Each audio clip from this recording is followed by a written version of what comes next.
Shabbat Shalom, Mishpachah. This is Yeri Yao checking in, and we are out here on the porch. It's raining outside, as you can see. My feet getting wet here. I wanted to do a video in the rain, but I don't know if I'm gonna be able to sit down in any of these chairs.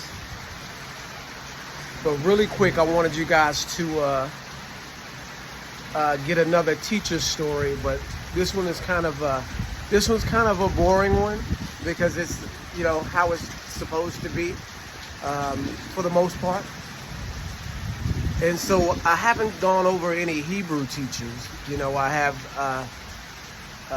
given you guys stories from my teachers that are from the nations, but I've had some Gentile teachers as well. I got a bump on my face, y'all. But I've had some Gentile teachers as well, so I'm going to film from this side.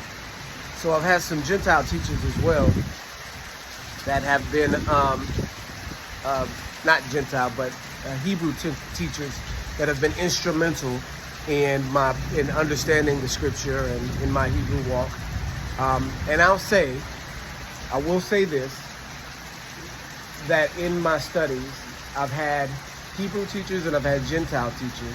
And I want to say that as far as the knowledge and the information that I've gained from these teachers, that they are equal. That I've gained a lot of serious and good information from my Gentile teachers, and of course a lot of good information from my Hebrew teachers, right? And this first teacher that I want to tell you guys about. Now, there's two teachers that I'm going to talk about. The first teacher is, and I'm going to say one teacher's name because I know he wouldn't mind, and then I'm not going to say the other teacher's name because I know he would mind.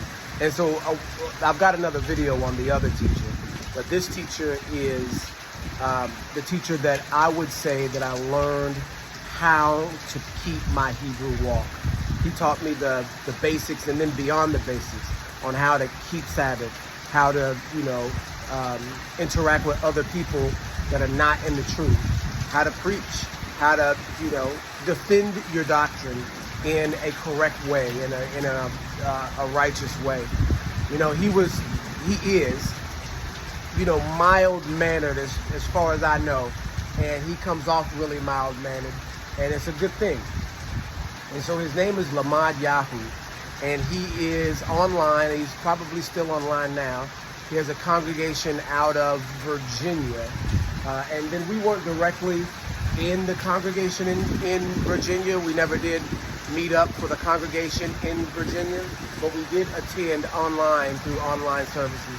And this is where we, today have a lot of our network and our Hebrew family members that we fellowship with, for many years.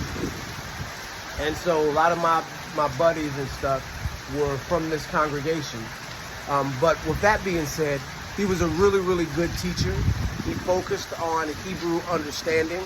He went really deep into the Bible, really deep into the text, really deep into the language, so that we understood and knew what it was that we were talking about, and weren't, just spouting off with just random verses and random facts that people may or may not understand. You see what I'm saying?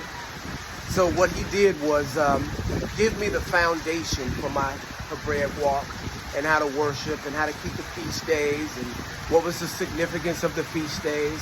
And then also in the New Testament, the significance of the Messiah, how to interpret Paul, because people love to misinterpret Paul and don't understand how to teach Galatians, don't understand how to teach, Corinthians and some of the concepts that they have to deal with when dealing with Paul. I believe he has a whole lecture series called Understanding Paul. And that's a thing that all Hebrews need to know, how to understand the writings of Paul, because the writings of Paul can be confusing, for people who are unlearned, exactly like it says in the book of 2 Peter. So he was really instrumental in forming my foundation for my Hebraic walk, and I want to give him his props for that. Now we today have had a difference of doctrine, so we don't fellowship with them anymore. But I will still say this, that they've been the most well put together Hebrew congregation that I've ever attended, and even with an extended network going down into Atlanta and then to other places as well. So I want to give props on Lamad Yahu and his congregation, being the foundation for my Hebrew walk. All right, you guys, I think that's all I got. Shalom, shalom.